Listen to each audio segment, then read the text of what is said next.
Yang saya hormati para alim ulama, para ustadz, khususnya Ustadzuna Ustadz Aun dan Ustadz Mubarak bin Muallim serta seluruh asatidah yang ada di sini. Yang saya hormati para keluarga ashabul hajah, baik dari keluarga mempelai lelaki ataupun dari mempelai perempuan. Dan yang saya hormati serta saya sayangi semua yang hadir di tempat ini. Assalamualaikum warahmatullahi wabarakatuh. Alhamdulillah alladzi khalaqa fasawwa. Segala puji bagi Allah Jalla Jalaluh. Dia yang menciptakan dan Dia yang menyempurnakan ciptaannya. Kita bisa hadir di tempat ini dengan wujud dan rupa seperti ini, itu dikarenakan Allah yang menciptakan kita. Maka tiada yang pantas untuk dipuja, tiada yang layak untuk disanjung kecuali hanya Dia semata. Allahumma salli wa sallim wa zid wa barik wa an'im ala habibikal mustafa wa nabiyyikal mujtaba nabiyyina wa sayyidina Muhammad. Ya Allah, semoga salawat-Mu, semoga salam, berkah dan nikmat-Mu senantiasa Kau curahkan untuk hamba kekasih-Mu, untuk baginda Nabi kita Muhammad alaihi salatu wassalam, untuk keluarga beliau, untuk istri-istri beliau, untuk putra-putri beliau, dan untuk seluruh sahabat Nabi radhiyallahu taala anhum ajma'in. Betapa indahnya sebuah pernikahan. Kita bisa bayangin, indahnya pernikahan itu bisa mengumpulkan orang-orang Maros ke Gresik. Yang jauh Allah dekatkan. Dan betapa buruknya perceraian itu. Kita waktu nikah semua diundang. Tapi ketika perceraian tidak ada yang diundang. Pemberitahuan pun tidak ada. Di situ kita mengetahui bahwa kenapa kita mengumumkan sebuah pernikahan. Kita undang orang-orang untuk datang, untuk bersama-sama mendoakan. Karena harapan dari pernikahan adalah sangat besar sekali. Harapan dari pernikahan bagaimana negeri ini bisa menjadi negeri yang makmur dan sentosa. Itu awalnya dari pernikahan. Kita bisa bayangin Indonesia yang besar ini berasal dari provinsi-provinsi. Provinsi itu berasal dari kota-kota dan kabupaten-kabupaten. Kabupaten itu berasal dari kecamatan-kecamatan, kemudian nanti ke kelurahan, desa, RW, RT, dan akan sampai ke rumah kita. Jadi negeri ini pada hakikatnya berasal dari butiran-butiran keluarga, butiran-butiran orang yang menjalin tali pernikahan. Allah Subhanahu wa ta'ala tatkala berbincang tentang pernikahan, Allah berbincang tentang kebesarannya. Allah mengatakan Jalla Jalaluhu, wa min ayatihi an khalaqa lakum min anfusikum azwaja. Di antara tanda-tanda kebesaran Allah, dan semua tanda-tanda itu besar, Allah ciptakan dari diri kalian pasangan kalian sendiri. Kenapa? Untuk apa seorang menikah? Litaskunu ilaiha, agar dia mendapatkan sakinah, mendapatkan ketenteraman, mendapatkan kedamaian. Sebagian orang memiliki rumah yang mewah, memiliki mobil yang jangan ditanya berapa jumlahnya, tapi dia nggak bahagia, nggak tenang hidupnya. Allah jadikan ketenangan itu di istri, di keluarga kita. Litaskunu ilaiha, sakinah. Masalah cinta urusan Allah Jalla Jalaluhu. Yang penting kita jalanin syariatnya. Kita ikutin, cari istri yang soleha, cari istri yang baik agamanya, yang penyayang, yang subur. Begitu pula pihak dari keluarga perempuan mencari menantu yang soleh, yang akhlaknya baik. Cinta nanti. Karena terus terang, kadangkala ada orang menjalin cinta dan kasih sayang sebelum pernikahan, maka akan berakhir dengan murka Allah Jalla Jalaluhu kepada mereka. Menjalin cinta dan kasih sayang sebelum diizinkan oleh Allah Jalla Jalaluhu. Kemarin waktu saya ke Purworejo, subhanallah, itu yang punya rumah cerita. Dia cerita, Ustaz, saya punya keponakan menikah. Dia tuh pacaran kalau nggak salah 5 tahun. Menikah 5 hari cerai. 5 hari. Ustaz, besannya belum pulang. Kita nih masih ada di rumah situ, Ustaz. Belum pulang, cerai, Ustaz. Kok bisa seperti itu? Karena itu cinta yang tidak diridhai Allah Subhanahu wa taala. Setelah pernikahan baru jadi halal tuh istri kita.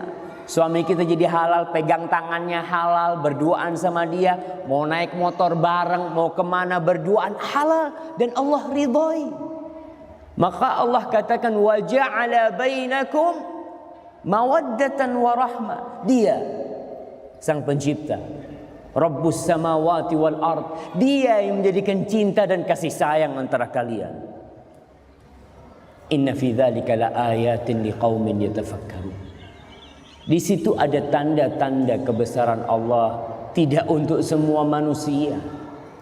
Untuk orang yang mau menggunakan pikirannya, yang mau menggunakan hatinya untuk merenungkan kejadian itu, subhanallah.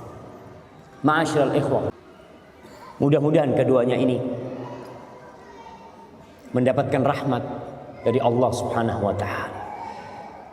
Nasihat ini bukan hanya untuk keduanya, tapi untuk yang menyampaikan dan untuk semua yang sudah menikah. Karena banyak dari rumah tangga yang sudah kosong dari cinta dan kasih sayang. Banyak rumah tangga yang sudah sampai ke titik pertahanan terakhir. Banyak suami istri ini udah mau pisah, cuma gara-gara anak nggak bisa. Dia mengatakan, ya Allah Ustaz, kalau bukan anak udah anak tinggalin tuh istri anak. Si istri pun sama bilang, kalau bukan karena anak udah anak jauhin tuh suami kayak gitu. Itu banyak terjadi. Terus apa artinya rumah tangga yang seperti itu? Tatkala kita tidur satu rumah, kita berada di bawah satu atap, tapi yang ada hati yang saling bermusuhan, berarti ada yang salah di dalam pernikahan kita. Ada yang kurang tepat ketika kita menjalani kehidupan rumah tangga. Untuk para suami ingat, istri kita itu bukan bidadari. Kadangkala ketika kita mau menikah dengan seorang wanita, bayangan kita nih semua yang indah-indah dari pernikahan. Tapi tatkala menikah, ternyata dia ketahui istrinya nggak bisa masak, istrinya kurang bisa bersolek, istrinya kurang bisa merapikan rumah, istrinya kurang bisa ngurusin anak. Dia akan mendapati kekurangan-kekurangan istrinya. Tapi apa kata Allah Jalla Jalaluhu kepada para lelaki ini, yang dia senantiasa mengaku lebih baik daripada wanita? Iya, Allah Jalla Jalaluhu mengatakan kepada kita semuanya, wa'ashiruhunna bil ma'ruf. Pergauli istri-istri kalian dengan cara yang ma'ruf, dengan cara yang patut, dengan cara yang baik, dengan cara yang sesuai. Fa in karihtumuhun, kalau kau benci sama istrimu, subhanallah, Allah berbicara bagaimana kalau kita benci sama istri kita. Kalau cinta aman, ini bicara tentang benci. Apakah kita disuruh menceraikan istri-istri kita? Fa in karihtumuhun, enggak. Allah mengajarkan kepada kita untuk memandang lebih jauh ke depan. Enggak gampang-gampang menceraikan wanita. Allah mengatakan fa'asa an takrahu syai'an wa yaj'alallahu fihi khairan katsira. Bisa jadi yang kalian benci itu ternyata di balik itu Allah menjadikan kebaikan yang banyak sekali.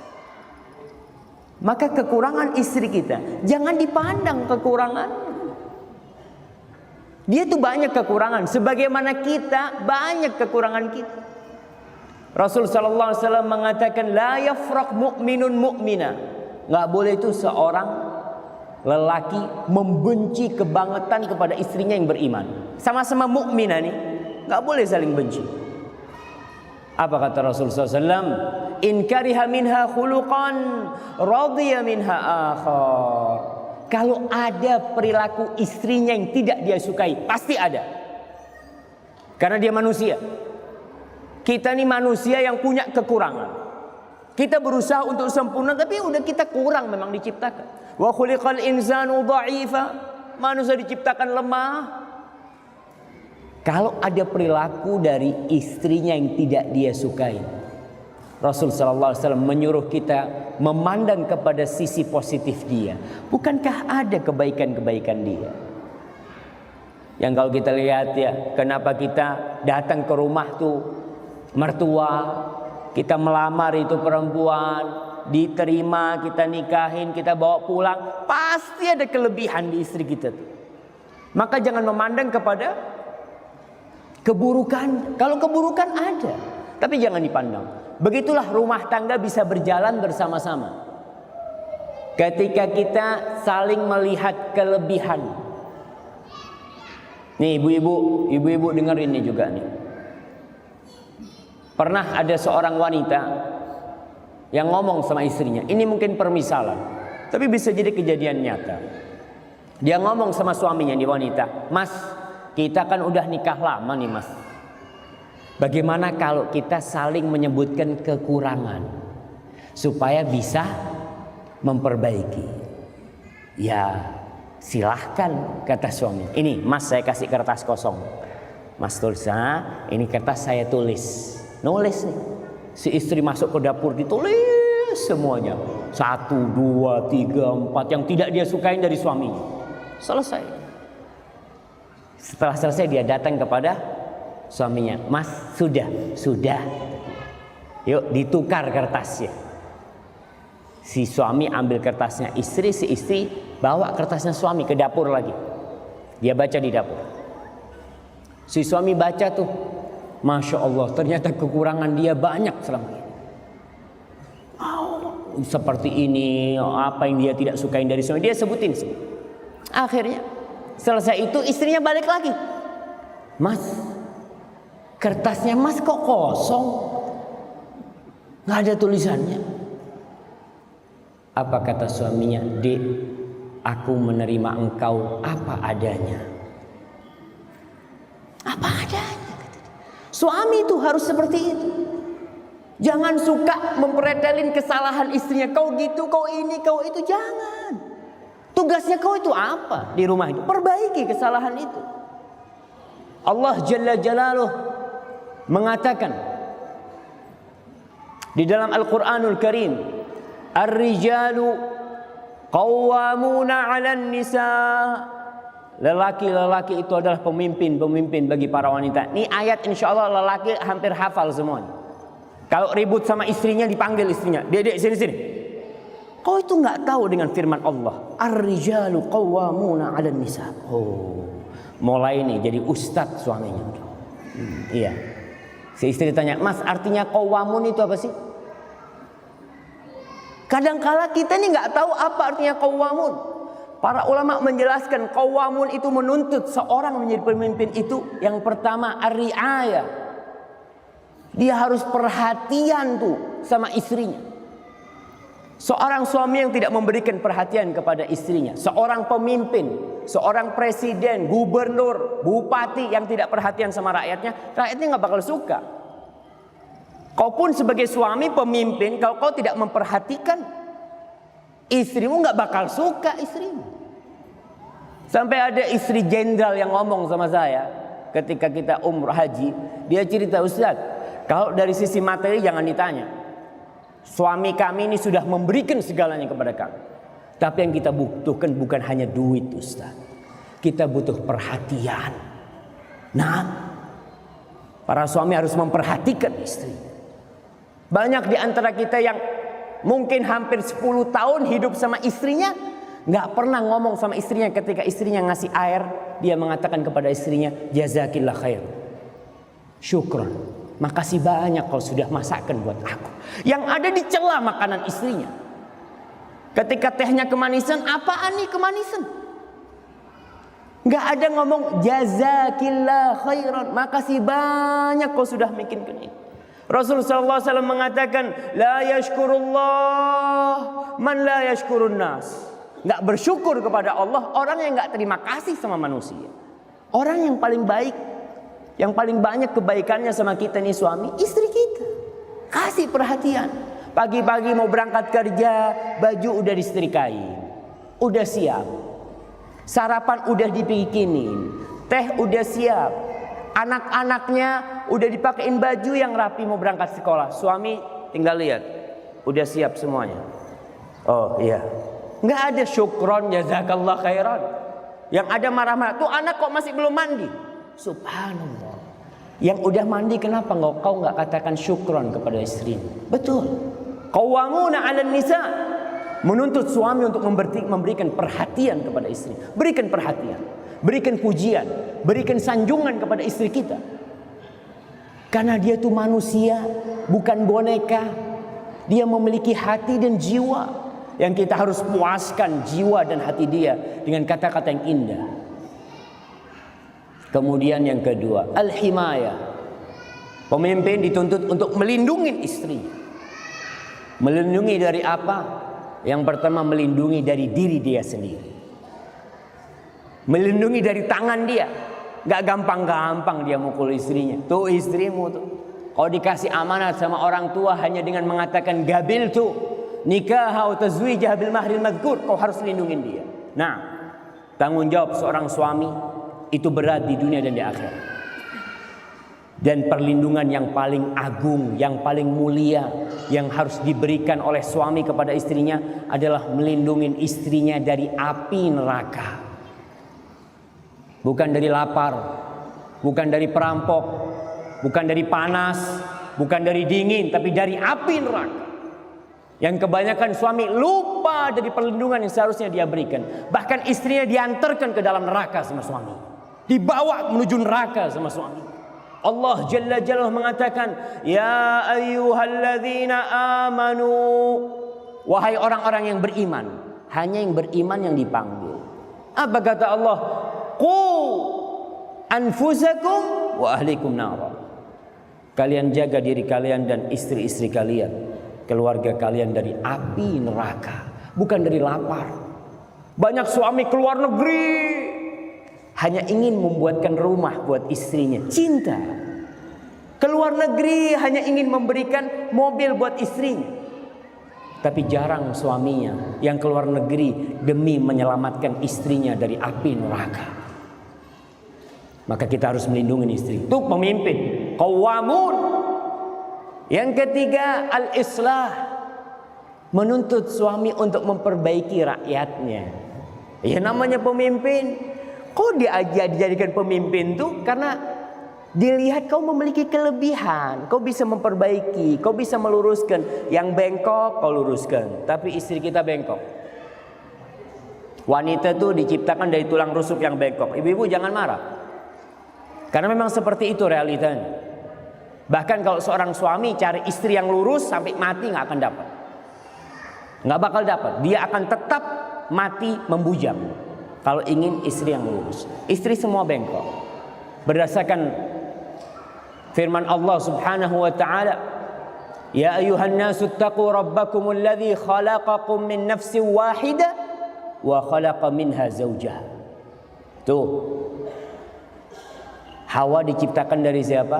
Diciptakan dari Adam. Dan Rasul sallallahu alaihi wasallam mengatakan khuliqatil mar'a min dhila. Perempuan itu diciptakan dari tulang rusuk tuh. Tulang rusuknya Adam alaihissalam bengkok.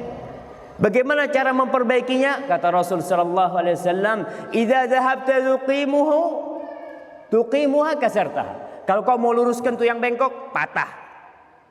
Kalau kau biarkan, dia akan tetap bengkok. Terus gimana? Fastamti wa fihinna al-iwaj. Ya sudah, Kau tetap bersenang-senang dengan istrimu, tapi kau harus tahu dia tuh ada bengkoknya. Jadi kalau kadang-kala perempuan tuh gampang marah, gampang sakit hati, perempuan itu pencemburu, perempuan itu suka sama perhiasan, itulah wanita. Jadi seorang suami harus sadar, dia perbaiki kesalahan-kesalahan istrinya dengan cara bersabar menghadapinya. Kenapa lelaki dijadikan pemimpin? Allah Subhanahu wa taala mengatakan bima faddalallahu ba'dahum 'ala ba'din wa bima anfaqu min amwalihim. Karena dua. Kita ini lelaki ini dijadikan pemimpin karena dua hal, karena Allah memberikan kelebihan kepada kita. Kita bisa memimpin. Hak cerai ada di tangan siapa? Hak cerai di tangan siapa jemaah? Tangan suami, tangan lelaki. Allah berikan itu karena Allah tahu dengan ciptaan lelaki. Kalau diberikan kepada perempuan hak cerai itu, insya Allah nggak ada yang punya istri. Itu perempuan sedikit sakit hati, umpamanya dia punya hak cerai. Biasanya dia kan kalau sakit hati sama suaminya nangis gitu kan. Ketika istri punya hak cerai, hak menceraikan ya. Perempuan bisa gugat cerai.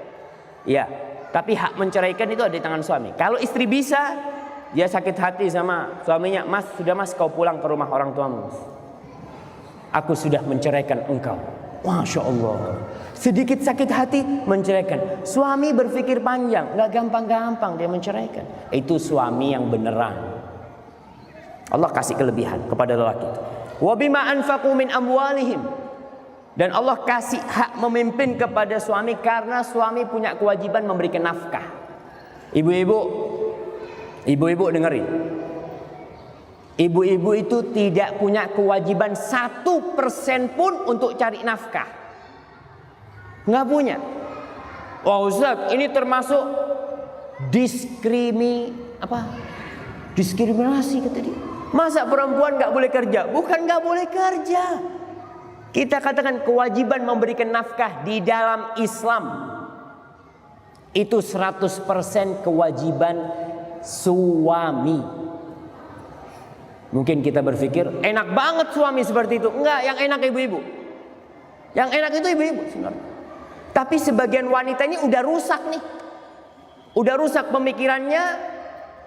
Ia terpengaruh dengan budaya barat. Gimana di barat itu? Ana cerita. Ada seorang syekh dari Saudi sana berangkat ke tempat air terjun yang besar tuh, Niagara. Di Amerika sana ada air terjun yang besar. Dia nonton itu. Dia kepingin tahu melihat kebesaran Allah dengan pakaian gamisnya, dengan surbannya. Ya banyak yang nonton orang-orang barat, perempuan-perempuan, cewek-cewek di sana. Dilihat nih ada yang paling aneh nih pakaiannya. Sama cewek-cewek barat yang pakaiannya mini-mini dipanggil tuh, "You come here." Kata saya, "Hah? Iya." Tanya, "Ente dari mana?" katanya. "Dari Arab sana." "Iya, dari negeri Islam," kata dia. Masya Allah. Apa kata perempuan-perempuan itu? Kita dengar kalau perempuan-perempuan di sana itu dizolimin. Nggak boleh keluar rumah, nggak boleh kerja, kata dia. Oh, kata syekh ini, ente salah informasi. Loh kok bisa salah informasi? Ente salah dapat informasi. Perempuan-perempuan di tempat kita tuh, mereka adalah ratu-ratu permaisuri kita. Kita ini budaknya mereka. Lelaki di sana itu budaknya perempuan. Kita tuh kerja dari pagi sampai sore. Untuk siapa? Untuk dia. Kita dapat duit, kita bangun rumah buat dia. Kita kerja bisa beli mobil buat siapa? Buat dia, buat anak dia. Kita di situ budaknya para perempuan. Kata dia, benar kata dia. Iya. Apa kata orang barat itu?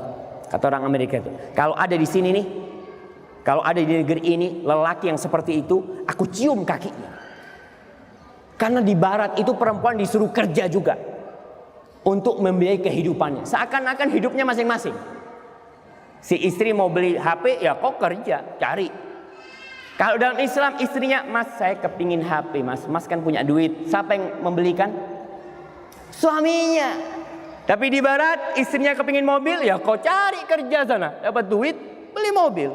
Subhanallah. Tapi ini dipandang oleh sebagian wanita kemunduran. Bukan, itu kemuliaan. Di mana-mana wanita itu hanya menjadi objek dan bukan subjek. Dijual kebanyakan wanita. Ketika harus bekerja di depan jalan, di toko umpamanya. Ustaz, jadi wanita nggak bekerja. Wanita itu wajib bekerja. Wanita itu ingat, wanita itu wajib bekerja. Saya mau tanya, ibu kita yang di rumah sebagai ibu rumah tangga, bekerja apa nggak bekerja? Apa ibu kita tuh duduk-duduk di rumah dari pagi sampai sore? Nggak bakal jadi orang kita nih. Kalau ibu kita nggak kerja di rumah, kerja dia di rumah. Bahkan ibu kita itu bekerja lebih banyak pekerjaannya daripada lelaki. Wanita itu, istri itu bekerja lebih banyak daripada lelaki. Lelaki kerja 8 jam pulang. Wanita bekerja 24 jam dia bekerja. Kemudian ada orang mengatakan perempuan yang di rumah itu tidak bekerja, haram kau mengatakan itu. Bohong.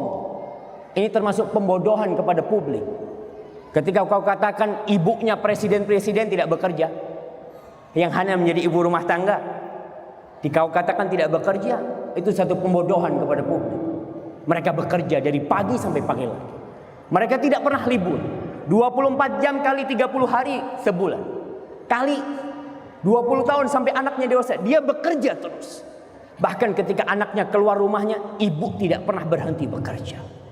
Dia tetap bekerja. Tapi kadangkala kita berpikir bekerja itu harus yang mendatangkan uang.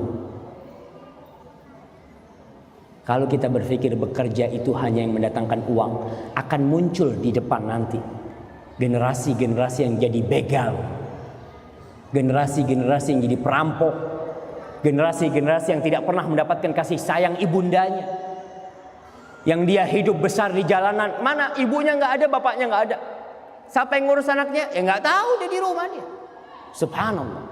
Jadi yang mengatakan wanita tidak bekerja, dia pembohong besar. Wanita bekerja di rumah. Kita lihat istri kita, dia yang membuatkan bagi anak-anak kita susu.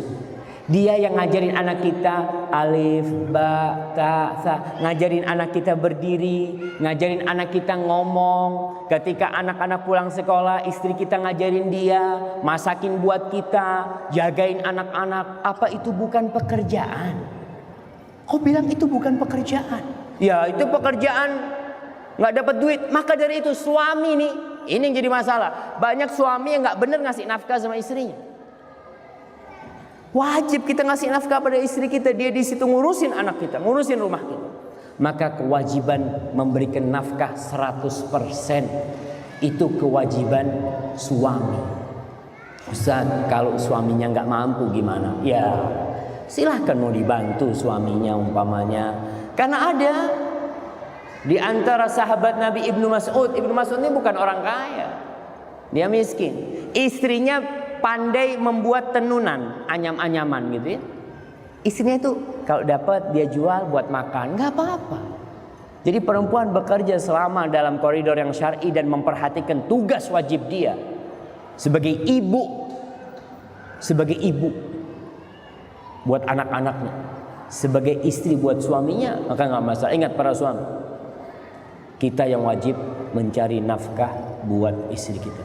Ini adalah ajaran Islam, memuliakan Islam. Islam memuliakan para wanita. Kemudian untuk para wanita, ingatlah, setelah ada prosesi akad nikah, seorang anak perempuan yang awalnya berkewajiban mendahulukan orang tuanya di atas semua manusia yang hidup nih, dia harus mendahulukan bapak ibundanya. Maka tatkala dia menikah, yang menjadi orang pertama yang harus dia taati adalah suaminya. Jadi ketika mertua mengatakan kepada Rifaldi, zawajtuka wa ankahtuka makhtubatak binti, kemudian Rifaldi mengatakan qabiltu, kita mengatakan qabiltu, itu ada peralihan tugas. peralihan kewenangan, peralihan kewajiban, dengan kita mengatakan gabil itu, aku terima. Orang mengatakan, Ustaz enak jadi anak laki. Enak gak enak? Enak gak enak? Karena tanggung jawabnya besar. Jadi anak perempuan ya enak gak enak juga, semuanya sama kehidupannya. Cuma mertua perempuan, mertua orang anak perempuan ini harus sadar bahwa dia sudah menyerahkan putrinya kepada orang lain. Dia sudah serahkan. Dan perjanjian itu Allah sebut wa akhadna minkum mitsaqan ghalidha. Itu perjanjian yang sangat besar, yang sangat berat sekali, nggak main-main perjanjian itu. Maka si suami nanti akan dimintai pertanggungjawaban oleh Allah. Apa kau ajarin istrimu? Apa kau suruh dia sholat? Macam-macam. Itu tugasnya suami ketika sudah dialihkan kepada suami. Maka perempuan kalau ada dua perintah, bapaknya nyuruh dan suaminya nyuruh, mana yang harus ditaatin? Perintahnya siapa? Perintah suaminya. Ketika bapaknya marah, nak, kau sejak menikah kau nggak nurut sama aku? Loh, bapak kan sudah nyerahkan aku sama dia. Bapak yang nyerahkan, betul. Bapak mengatakan zawwajtu, aku mau serahkan kau. Maka seorang mertua harus sadar bahwasanya dia telah menyerahkan anaknya kepada dia. Maka jangan main-main menyerahkan putri kita kepada sembarang orang, jangan. Hasan al-Basri ketika ditanya ada seorang yang mau menikahkan putrinya. Kata Hasan al-Basri mengatakan kepada dia, la tuzawwij ibnataka illa min taqi. Jangan kau kawinkan putrimu kecuali kepada orang yang bertakwa. Kenapa? Kok kita disuruh mencari menantu yang bertakwa? Kata Hasan al-Basri, in ahabbaha akramaha wa in karihaha lam yadhlimha. Kata Hasan al-Basri, orang yang bertakwa itu kalau cinta sama istrinya, istrinya akan dihormatin. Kalau dia nggak suka sama istrinya, istrinya tidak akan dizalimi. Walaupun dia nggak suka sama istrinya, dia ingat dengan hadis Rasul Sallallahu Alaihi Wasallam, nggak boleh membenci, nggak boleh zalim, maka dia tidak akan menzalimi istrinya. Maka seorang wanita ketika bapaknya nyuruh, nak kau ke rumah ya, umpamanya nih, sekarang si suami mengatakan kepada istrinya, enggak, kau jangan keluar, aku butuh sama engkau. Siapa yang harus ditaatin? Ingat ibu-ibu, suami. Dan minta maaf sama bapaknya. Pak, minta maaf pak, suamiku ada perlu, jadi aku nggak bisa keluar. Selesai. Kemudian seorang wanita ketika menikah harus sadar bahwa suami yang akan dia hadapin itu adalah orang yang tidak ada hubungan apa-apa sama dia sebelumnya. Yang suami tidak akan cinta seperti cinta orang tua kepada dia. Yang suami tidak akan menyayangi dia seperti penyayangan orang tua kepada dia. Beda nih orang lain nih. Kalau orang tua cintanya sampai kiamat tetap akan cinta sama anak-anaknya insya Allah. Tapi suami tidak. Maka ingat para wanita, apabila ada masalah di rumah, yang insya Allah semua rumah tangga itu mengalami masalah. Karena masalah di rumah tangga itu seperti garam. Kalau nggak ada nggak enak. Kalau kebanyakan rusak. Tapi kalau garamnya pas, masya Allah. Ada masalah sedikit, ribut sedikit, terus berbaikan kayak kemanten baru lagi. Yang awalnya ribut-ribut, kemudian deket-deketan, masya Allah. Permasalahan pasti ada. Ketika ada permasalahan, ibu-ibu jangan gampang-gampang laporan ke orang tua. Suaminya mungkin ngomong agak kasar, telepon sama bapaknya, Pak, suamiku kayak gini. Si bapaknya marah, mana suamimu? Aku mau ngomong, salah nih bapaknya juga. Ngomong bapaknya, nak itu suamimu nak, kau jaga, kau perbaiki suamimu. Insya Allah lelaki ini jamaah, walaupun dia gagah perkasa, tapi bisa tunduk sama perempuan. Kalau perempuan itu pinter ngopeni suaminya. Kita lihat singa. Singa itu binatang buas. Tapi kok bisa singa itu dipanggil gini? Datang. Singa aja mah duduk sama kita. Karena kita bisa ngopeni itu singa. Jadi ibu-ibu kalau punya suami yang kasar, ya diopeni kayak ngopeni singa. Insya Allah suaminya yang kasar itu bisa diluruskan. Kalau tidak, akan cepat terjadi perceraian. Setiap kali ada masalah, anak telepon sama orang tuanya, orang tua itu nggak tahan. Anaknya dizolimin itu nggak tahan orang tua. Bahkan dia akan ngomong, sudah, bapak besok ke sana. Waduh, besok ke sana si suaminya, kau itu aku kasih anak bukan untuk dimarah-marahin ya. Kok aku kasih anak tuh supaya dirawat, disayangin, dicintai. Nggak tahu kalau di situ ada masalah, itu wajar di rumah tangga, itu wajar, lumrah. Aneh kalau rumah tangga nggak ada masalah. Kalau satu rumah tangga nggak ada masalah, antum cepat telepon polisi, mungkin sudah mati keduanya. Karena rumah itu sepi, nggak ada orang keluar apa, ada masalah jemaah. Seorang syekh di Jeddah dia cerita, nih ini pelajaran buat para wanita. Bagaimana dia harus kuat, tabah menghadapi permasalahan rumah tangga. Kebanyakan wanita itu dipersiapkan diri untuk menghadapi urusan dunia, tapi tidak dipersiapkan diri untuk menghadapi suaminya, menghadapi anak-anaknya. Anak-anaknya bandel sedikit sudah nggak kuat, suaminya ngomongnya kasar sedikit udah mau pergi. Seorang syekh cerita, di kota Jeddah sana ada seorang lelaki yang lagi ribut di rumah sama istrinya. Lagi ribut, panas nih, sampai si suami angkat tangan menampar istrinya. Ingat, orang yang pernah menampar wajah istrinya taubat sama Allah Subhanahu wa taala, karena haram hukumnya menampar istri. Rasul sallallahu alaihi wasallam ketika ditanya tentang hak wanita, apa kata Nabi alaihi salatu wasallam? Wala tadribil wajha wala tuqabbih. Kau jangan memukul wajah istrimu dan jangan menjelek-jelekkan istrimu. Nggak boleh suami, oh istriku kayak gini kayak gitu, nggak boleh. Mukul wajahnya haram hukum. Akhirnya karena ribut biasa, suami lagi ribut, ibu-ibu makanya kalau suaminya lagi marah, istri jangan jawab. Kalau jawab, habis. Suami ini lagi panas nih, kayak ombak naik, tsunami. Bagaimanapun dahsyatnya akan berlalu. Badai pun pasti berlalu. Tinggal kita ketika suami marah, diem nih. Entar lagi turun, selesai. Tapi kalau badai itu kita hantam juga, hancur kita. Kita melarikan diri aja dari amarah itu. Ini karena ribut, dipukul istrinya, ditampar wajah, nangis. Karena perempuan itu diciptakan memang kekuatan paling dahsyat wanita itu apa? Air matanya. Dia ada apa-apa, dia teteskan air mata. Nangis nih perempuan. Lagi nangis, tahu-tahu ada yang gedor pintunya, ngetuk pintu rumah. Disebutkan pakai bel atau apa. Akhirnya datang suami. Di rumah di situ kebanyakan ada kekernya jamaah ya. Di pintu itu ada apa? Ada lubang yang bisa untuk melihat. Di keker ternyata mertuanya datang. Mertuanya datang satu keluarga besar. Masya Allah. Bingung nih suaminya. Habis sudah rumah tanggaku ini. Akhirnya ya sudah, istrinya masuk ke dalam. Si suami mempersilahkan mertuanya ya salaman untuk duduk ya ruang tamu. Istri masuk ke dalam membasuh wajahnya. Dengan wajah yang merah, dengan air mata yang menetes, dia jumpain ibunda dan bapak.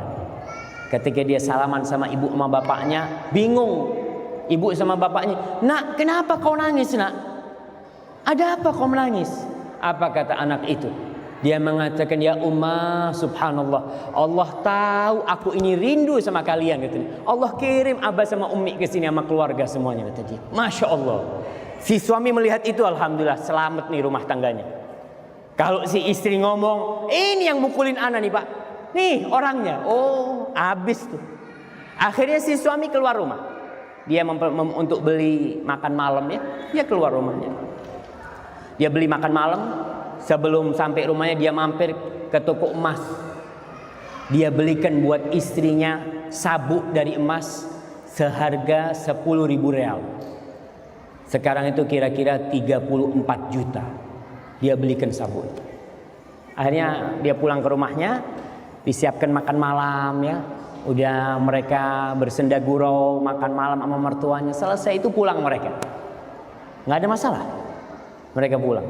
Suaminya mendatangin istrinya, minta maaf kepada istrinya. Dia katakan, wahai istriku, aku minta maaf atas apa yang aku lakukan kepadamu. Ini ada hadiah buat engkau, kata dia. Enggak seberapa hadiah ini. Apa kata suaminya? Mengatakan kepada istrinya, anti tastahiqina ruhi. Wahai istriku, kau berhak mendapatkan nyawaku. Begitulah seharusnya jemaah. Ketika ada masalah, istri tetap kunci. Jangan sampai masalah itu keluar lewat jendela. Jangan sampai masalah itu keluar lewat pintu. Dia yang tahu dengan suaminya. Dan dia insya Allah yang bisa menyelesaikan masalah di rumah tangga. Baru kalau nanti setelah berusaha dengan sabar nggak ketemu jalan keluar, mungkin minta tolong orang. Jangan ngomong sama orang tua dulu. Orang tua biasanya kalau tahu langsung marah karena dia cinta. Dan istri yang tidak gampang-gampang memberitahukan masalahnya kepada orang tuanya adalah anak yang berbakti kepada orang tuanya. Kenapa dia tidak laporan kepada orang tuanya? Dia mengatakan, cukup bapak ibu anak membesarkan anak. Cukup abah sama umi anak menyekolahkan anak, mengeluarkan uangnya untuk anak. Masa sekarang anak udah kawin, anak kasih masalah lagi mereka? Cukup mereka. Dan kita pun tahu di rumah tangga orang tua kita ada masalah. Dan itu wajar. Maka para mertua jangan gampang-gampang ikut campur. Dan para anak putri juga jangan gampang-gampang laporan. Yang terakhir, Rasul sallallahu alaihi wasallam ditanya tentang man khairun nisa. Siapakah wanita yang paling baik? Siapakah wanita yang paling indah? Kata Rasul sallallahu alaihi wasallam, nih ibu-ibu dengerin nih. Allati idza nadarta ilaiha sarratka. Wanita yang paling indah adalah yang ketika engkau memandang kepada dia, wanita itu membuat hatimu sejuk, membuat engkau gembira. Kenapa? Apa karena kecantikannya? Bisa jadi. Ada perempuan-perempuan yang memang cantik, yang enak dipandang. Tapi kecantikan wanita itu biasanya nggak bertahan lama. Biasanya ini kalau kita menikah dengan wanita yang cantik, awal-awalnya aja ngelihat itu Masya Allah, ternyata kok cantik banget ya Masya Allah ya. Setelah 1 tahun biasa. Ngelihat istrinya, apalagi istrinya sudah mulai hamil. Kau kok kayak gini sekarang ya? Udah beda. Tapi kalau bicara kecantikan fisik, dia dapat berubah. Dengan cara berlalunya tahun, yang awalnya menyenangkan hati akhirnya tidak menyenangkan hati. Para ulama yang kedua, pendapat kedua menyatakan bahwasanya yang disebut menyenangkan hati adalah wanita yang bisa mengambil hati suaminya dengan bersolek ya. Ketika suaminya datang ke rumahnya, siapa yang bukain pintu?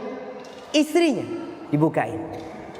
Assalamualaikum, waalaikumsalam. Masya Allah, istrinya dengan dandanannya ya, dengan parfumnya. Suami ngelihat, Masya Allah, lupa dengan semua yang di luar itu dia. Dia ngelihat istrinya. Tapi kadang-kala ada laki masuk rumahnya, Assalamualaikum, Assalamualaikum. Mana nih bini? Ternyata di dapur lagi motongin bawang. Udah datang kau, kata dia, sama pisaunya gitu. Ini istri mungkin suaminya ingin dipotongin sama pisau itu. Jangan taruh tuh.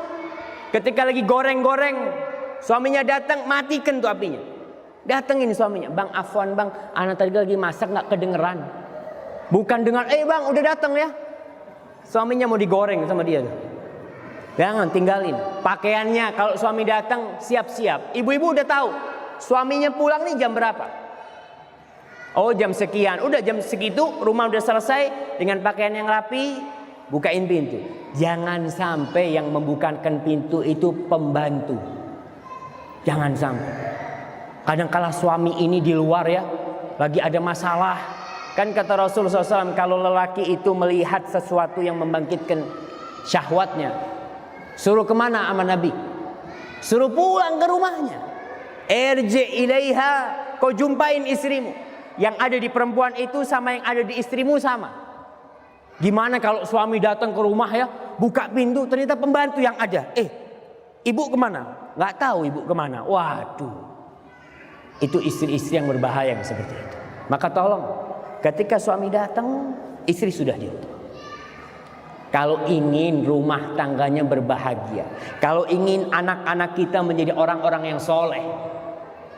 Kemudian kata Rasul sallallahu alaihi wasallam, wa idza amartaha ata'atka. Kalau disuruh istri itu taat sama suaminya. Jangan bantah sama suami. Suaminya ngomong umpamanya, "Dek, bikinin teh ya." Nggak perlu istri bertanya, "Mas, sunnah apa wajib?" Ente sunnah apa wajib, kata dia. Lakukan sudah. Perintahnya suami itu lakukan kalau mampu. Jadi istri itu wajib taat sama suaminya selama dalam hal-hal yang ma'ruf, yang baik. Selama tidak bertentangan dengan fitrahnya. Kalau seorang suami ngomong, "Dek, itu mobil pecah bannya, tolong diganti ya." Wajib taat? Nggak wajib dia taat. Tuh udah nggak sama fitrah dia. Genteng bocor, suaminya lagi di rumah nih. "Oh, dek, netes nih. Kok pinjem tetangga sama tetangga tuh, tolong dibetulin gentengnya." Harus taat? Nggak taat yang seperti itu. Itu bukan fitrahnya dia. Masa istri suruh nganu genteng sama dia? Baik. Tapi ketika suaminya minta sesuatu yang baik, taati. Wa idza ghibta anha hafizatka fi malika wa farjiha. Kata Rasul sallallahu alaihi wasallam, apabila engkau sedang tidak di rumah, istrimu akan menjaga kehormatan dirinya dan menjaga hartamu, menjaga keluargamu. Nih wanita yang paling baik. Rasul sallallahu alaihi wasallam pernah ditanya oleh para sahabat. Ustaz, ini terakhir Ustaz ya, insyaallah. Ana lihat sudah mulai ngantuk-ngantuk. Rasul SAW pernah ditanya tentang harta yang paling mulia. Kita ini sekarang pagi sampai sore cari harta, malam pun cari harta. Banyak perempuan cari harta, sibuk cari harta. Rasul SAW ditanya tentang afdalul amwal. Harta yang paling mulia itu apa? Kata Rasul Sallallahu Alaihi Wasallam, yang pertama, qalbun syakir, hati yang bersyukur. Kalau suami istri saling bersyukur, saya bersyukur dapat engkau, kau bersyukur dapat ana, masya Allah. Hati yang mensyukuri ini benar-benar dia mendapatkan harta yang paling mulia. Yang kedua, walisanun dzakir, dan lidah yang berzikir. Yang ketiga, wa zaujatun mu'minatun tu'inuhu ala imanih, wa fi riwayatin tu'inuhu ala amril akhirah. Kata Rasul SAW, yang ketiga ini istri yang beriman, yang membantu suaminya dalam urusan akhirat, yang membantu suaminya untuk beriman, bukan membantu suaminya beli mobil, bukan membantu suaminya bikin rumah, karena semua yang ada di muka bumi ini akan hancur dan sirna. Semuanya. Kita kalau jalan tuh, mau di mana aja, di kota-kota besar di Jakarta, coba bayangin nanti. Suatu saat gedung-gedung ini akan rata dengan tanah. Suatu saat mobil-mobil yang berjejeran itu akan hancur, lebur, menjadi debu. Harta-harta yang ditumpuk, bank-bank yang penuh dengan uang akan hancur dengan tanah. Di situ kita akan tahu bahwa dunia ini tidak ada artinya. Maka carilah istri, ibu-ibu, jadilah istri yang membantu suaminya untuk urusan akhirat. Tapi yang gimana ya, Allah mengingatkan kita, bal tu'thirunal hayatad dunya wal akhiratu khairu wa abqa. Kalian ini lebih mementingkan kehidupan dunia. Padahal yakin mbah kita sudah mati, mbah-mbah kita sudah mati, presiden pertama kita mati, kedua mati, orang-orang kaya semuanya mati. Kita masih belum tergerak untuk mencari akhirat kita. Maka carilah, dan saya nasihatkan kepada semua wanita di sini, khususnya kepada Mbak Dewi, Siti Dewi Lestari, untuk bisa membantu suaminya menegakkan keimanan di rumah tangganya, menciptakan anak-anak generasi Islam yang dapat membangkitkan kelaknya kesejahteraan umat manusia sebagaimana yang diinginkan oleh Allah dan Rasulnya, dengan cara membantu suaminya untuk urusan akhirat. Dan semua wanita yang ada di sini, hadza wallahu a'lam bissawab. Apabila benar yang saya sampaikan itu dari Allah Subhanahu wa taala, kalau ada yang salah dan kurang berkenan itu dari diri saya sendiri. Dan saya berterima kasih banyak kepada semua yang hadir di sini, khususnya sahibul hajah, Bapak Nasri dan Besan semuanya, dan kepada ustaz-ustaz yang ada di sini. Wassallallahu ala nabiyyina Muhammadin wa ala alihi wa sahbihi wasallam.